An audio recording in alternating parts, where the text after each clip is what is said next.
welcome to my channel. Myself Bharti Dubey. Today I will explain about relation between electric field intensity and electric potential. So when we are dealing with electric field intensity and electric potential, we have to consider two surfaces, one A and one B. On the first surface, as electric field is moving from downward to upward direction, the potential was A, and at point B it was V plus dB. We know that work done will be F dot dr. This F can be written as Q0E into dr. Now dW upon Q0 is dr. Already by definition of electrostatic potential, we are having that work done per unit positive charge in an electric field is equal to potential. So dV equals to E dot dr we are having. This E actually a vector quantity, but here being we are dealing with work done, we have taken the magnitude of that electric field vector. dV can be written as BA minus BB. Now E dr equals to BA minus BB. Potential at A minus potential at B. So when we are dealing here, we are getting here E dr equals to minus of dV, because this V and V will get cancelled, and this will become here V minus of dV. From this we are getting electric field equals to minus dB upon dr. That means electric field is always existing as negative of, this is vector quantity and the magnitude we have taken. And in general, when we are utilizing it in a general formula in capacitor and so many numericals to be solved, the basic principle you have to remember, E equals to V upon D, where this formula becomes E equals to V upon D, where electric field intensity is uniform.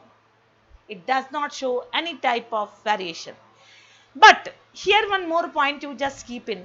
If dV is 0, no change in potential. Where we have studied no change of potential? On equipotential surface. Everywhere potential is same. In that case, what happens? Electric field will also be 0. And dV upon dr will become here 0 when this part is no change. What will happen? Electric field will be 0. dV upon dr equals to 0 means V will be here. Or you can just keep in mind this format, it is E equals to V upon D. On electric equipotential surface, this V has no change. In that scenario, electric field part will become constant, because dV upon dr equals to 0. What will happen? No change. No change, that means the potential will become constant. Then we are having electric field at a general point due to dipole. When point charge we have taken, how the dipole will not be there, but when we are calculating the electric field intensity due to dipole, you have to keep in mind that this dipole electric field can be calculated, but we cannot apply vector laws of addition. So when we are taking here V1, it will become KQ upon R1, and when we are taking B2, it will become K minus Q upon R1 R2, and when we are finding out V, it will be by algebraic methods. So KQ upon R1 minus of KQ upon R2. From where we are getting the value of R1 and R2? For that, we have to apply cosine law. Here you see, we will first find out the value of R1 square. Now when we are finding out the value of R1 square, what should be the value of R1 square? This is negative to positive. It is moving in this direction. This part is moving in this direction. Finally, you will get here R1 plus A equals to R. This is our R. From center we have to measure the intensity. So R1 you will get here R minus A. R1 you will get here as R minus A.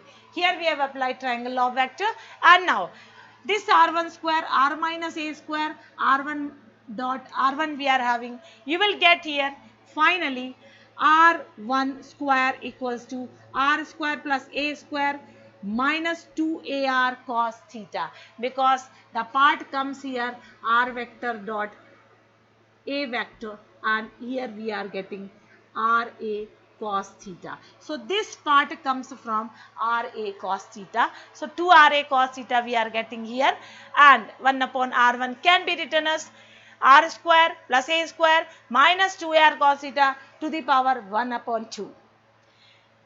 Here we have applied binomial theorem. So A square, R square plus A square. Now you see, before applying binomial theorem, we'll write 1 upon R1 equals to 1 upon R to the power minus 1, 1 plus A square upon R square minus 2 upon R cos theta to the power minus 1 upon 2.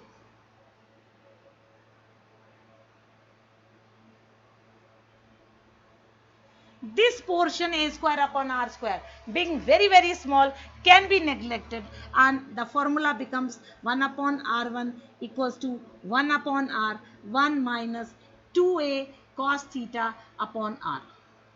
Binomial we can apply now. In this condition only we can apply binomial theorem, and it will be here minus of 1 by 2. So 1 upon R1 equals to 1 upon R, 1 plus A cos theta upon R. Similarly, we can calculate the value of 1 upon R2, and it comes here 1 upon R, 1 plus A, 1 minus A cos theta upon R. We will substitute the value in this R1 and R2. So, we will get KQ here 1 upon R1 minus 1 upon R2. Substituting the value of 1 upon R1 and 1 upon R2, KQ we are getting 1 plus A cos theta upon R minus of 1 plus 1 minus A cos theta upon R. This will be the part. Solving, we are getting here KQ. This 1 and 1 will be cancelled, and you will get the part 2A cos theta upon R. This part Q cos theta can be KP upon R into cos theta. Why this P came into existence? Because 2QA equals to P. Now you see here V depends upon cos theta. If we are taking the axial position, obviously in axial position theta equals to 0, and when cos theta equals to 0, the formula for B axial you will get as KP upon R. But if we are taking here equatorial position, theta becomes 90 degree and B equatorial will be equal to 0. So likewise you see here, and one more part, this one R was already existing here, and that R has converted it to R square. And just keep in mind the point charge when we have calculated the potential. This potential was inversely proportional to R, but when we have calculated it for dipole, this potential has become inversely proportional to R square, and also axial position the potential will be there, but in equatorial region the potential value will be converted to 0. This is how we can calculate the electric field due to a general point electric field. You can also write at a general point also you can write due to dipole, and this dipole we have taken, and here we have applied one cosine law that is coming from vector law of addition, which we have studied last year.